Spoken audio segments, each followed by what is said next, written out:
anything more to it than that was a thought that never entered his head. As he turned to go on, he spat speculatively. There was a sharp, explosive crackle that startled him. He spat again, and again, in the air, before it could fall to the snow, the spittle crackled. He knew that at 50 below spittle crackled on the snow, but this spittle had crackled in the air. Undoubtedly it was colder than 50 below. How much colder, he did not know. But the temperature did not matter. He was bound for the old claim on the left fork of Henderson Creek, where the boys were already. They had come over across the divide from the Indian Creek country, while he had come the roundabout way to take a look at the possibilities of getting out logs in the spring from the islands in the Yukon. He would be into camp by 6 o'clock. A bit after dark, it was true, but the boys would be there, a fire would be going, and a hot supper would be ready. As for lunch, he pressed his hand against the protruding bundle under his jacket.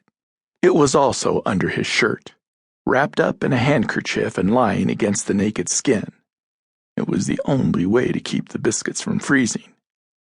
He smiled agreeably to himself as he thought of those biscuits, each cut open and sopped in bacon grease, and each enclosing a generous slice of fried bacon. He plunged in among the big spruce trees. The trail was faint.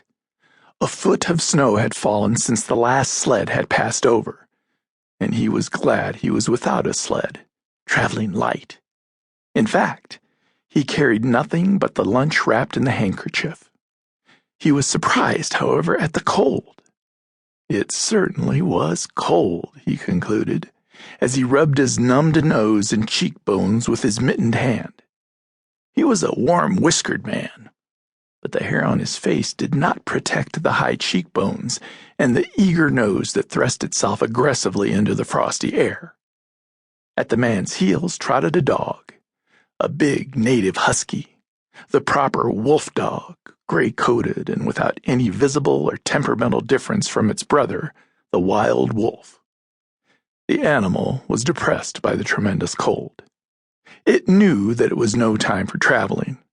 Its instinct told it a truer tale than was told to the man by the man's judgment. In reality, it was not merely colder than 50 below zero. It was colder than 60 below, then 70 below. It was 75 below zero.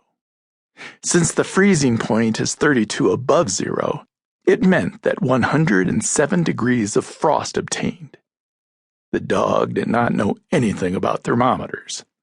Possibly, in its brain, there was no sharp consciousness of a condition of very cold, such as was in the man's brain.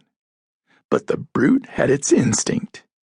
It experienced a vague but menacing apprehension that subdued it and made it slink along at the man's heels, and that made it question eagerly every unwanted movement of the man, as if expecting him to go into camp or to seek shelter somewhere and build a fire. The dog had learned fire, and it wanted fire, or else to burrow under the snow and cuddle its warmth away from the air.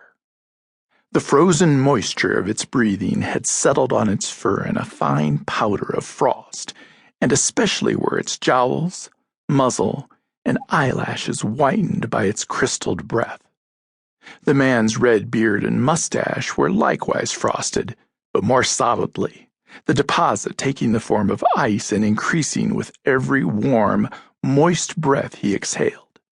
Also, the man was chewing tobacco, and the muzzle of ice held his lips so rigidly that he was unable to clear his chin when he expelled the juice. The result was that a crystal beard of the color and solidity of amber was increasing its length on his chin. If he fell down, it would shatter itself like glass into brittle fragments. But he did not mind the appendage. It was the penalty all tobacco chewers paid in that country, and he had been out before in 2 cold snaps. They had not been so cold as this, he knew, but by the spirit thermometer at 60 mile, he knew they had been registered at 50 below.